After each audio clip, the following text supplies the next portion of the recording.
Ela desceu para resolver um problema simples. Nunca mais voltou. O crime não começou com um disparo. Começou com uma luz apagada. Oi, eu sou o Eduardo Silva. O caso que você vai acompanhar agora não começa com violência explícita.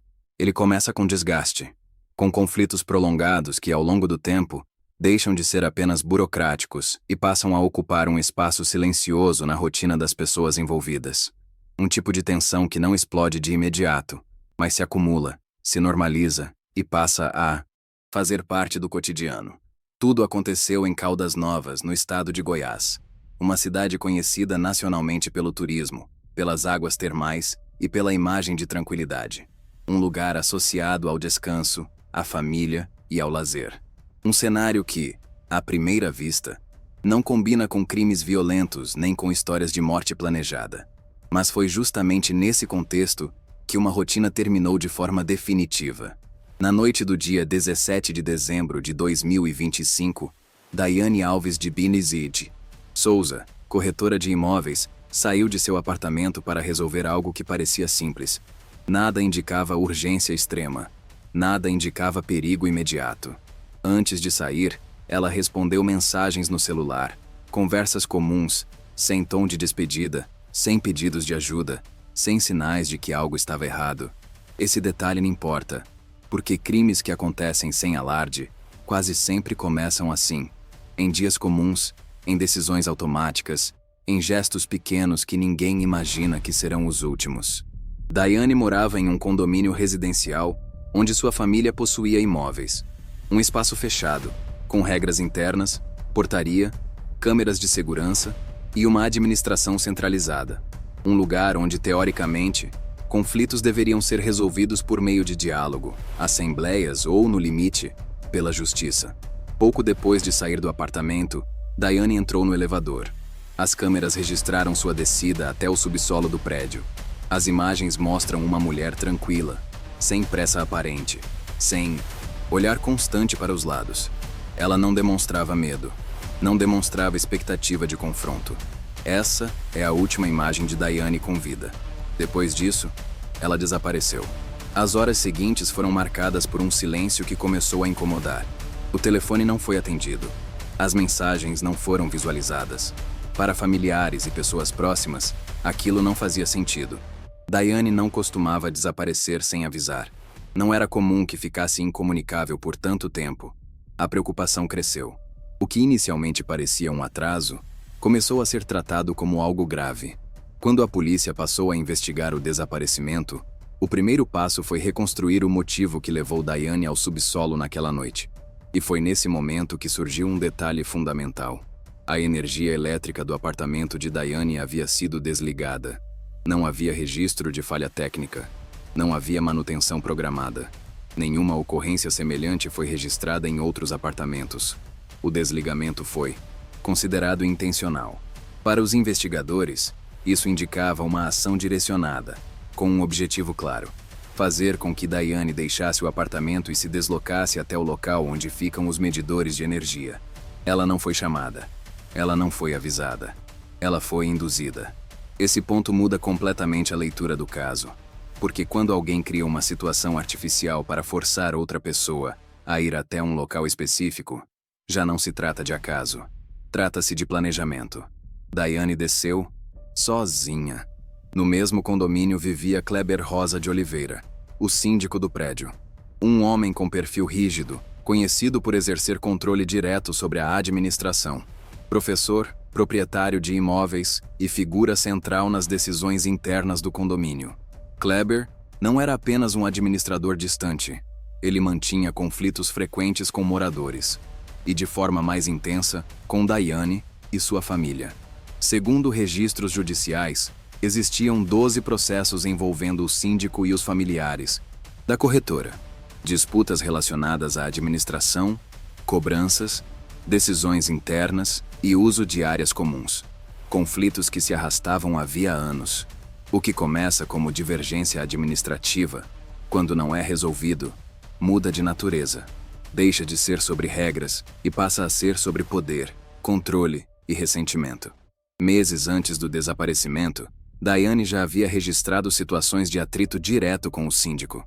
Em um vídeo gravado pouco antes de desaparecer, ela aparece questionando Kleber sobre a falta de água em seu apartamento. O tom não é agressivo, mas é firme. É o tipo de cobrança que nasce de um desgaste acumulado. Segundo a investigação, não era apenas a água. Serviços essenciais como energia elétrica, internet e gás teriam sido afetados em diferentes momentos, sempre envolvendo apartamentos ligados à família de Daiane. A denúncia do Ministério Público aponta para uma perseguição prolongada, com restrição deliberada de serviços e comportamento intimidatório. Esse histórico é fundamental para entender o que aconteceu naquela noite. Porque o crime não nasce no subsolo. Ele nasce muito antes. As câmeras do condomínio mostram Daiane descendo, mas não mostram o encontro. Não há imagens claras do momento em que ela é abordada. Não há registro direto da violência. Existe apenas um intervalo de tempo em que nada aparece. Um vazio. Na investigação criminal, vazios raramente são neutros. A perícia técnica foi acionada e concentrou esforços no subsolo do prédio. Um local fechado, com circulação reduzida e pontos cegos no sistema de monitoramento. Peritos realizaram testes com disparos de arma de fogo para analisar a propagação do som. A pergunta era simples: seria possível atirar ali sem que moradores percebessem? Os testes indicaram que sim. Dependendo da posição, da estrutura do prédio e do isolamento acústico, um disparo poderia não ser claramente ouvido nos apartamentos. Esse dado reforçou uma das principais hipóteses da investigação. Daiane teria sido morta no próprio condomínio. Dias depois, o corpo de Daiane foi encontrado em uma área de mata, a aproximadamente 15 quilômetros do prédio. O local era afastado, de difícil acesso e pouco frequentado. O corpo estava em estado avançado de decomposição. A perícia trouxe uma informação decisiva. O corpo apresentava uma bala alojada na cabeça. Esse detalhe, revelado posteriormente, mudou a compreensão da dinâmica da morte. Confirmava que Daiane foi executada com um disparo de arma de fogo. No entanto, ainda não foi possível determinar oficialmente onde o disparo ocorreu. A investigação trabalha com cautela, porque a arma utilizada ainda não foi apresentada às autoridades. Esse cuidado é importante. Nada foi afirmado além do que pode ser comprovado. Outro elemento surgiu durante as buscas. O celular de Daiane foi encontrado em uma tubulação de esgoto na garagem do condomínio. Para os investigadores, isso indica uma tentativa clara de ocultar provas.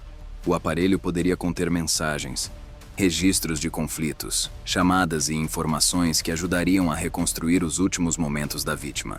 Esse detalhe reforça a ideia de que houve preocupação em apagar rastros. O comportamento do síndico também chamou atenção. No período considerado crítico, Kleber evitou o uso dos elevadores.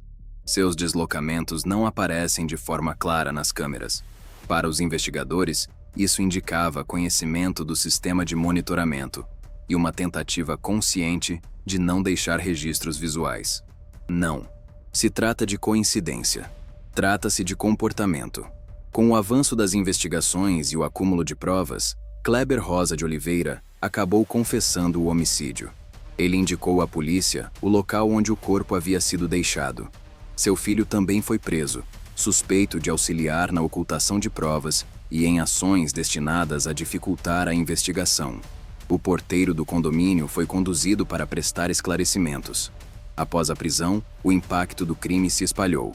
O apartamento do síndico foi vandalizado por moradores revoltados. Paredes pichadas, objetos quebrados. Uma reação coletiva que, embora compreensível emocionalmente, não muda o que aconteceu. Nada disso devolve Daiane. O que permanece é o último gesto simples: descer para verificar um problema de energia. Um gesto cotidiano, um ato automático. Depois disso, o silêncio. O telefone que nunca mais respondeu. A ausência definitiva. Casos como este não começam com violência explícita.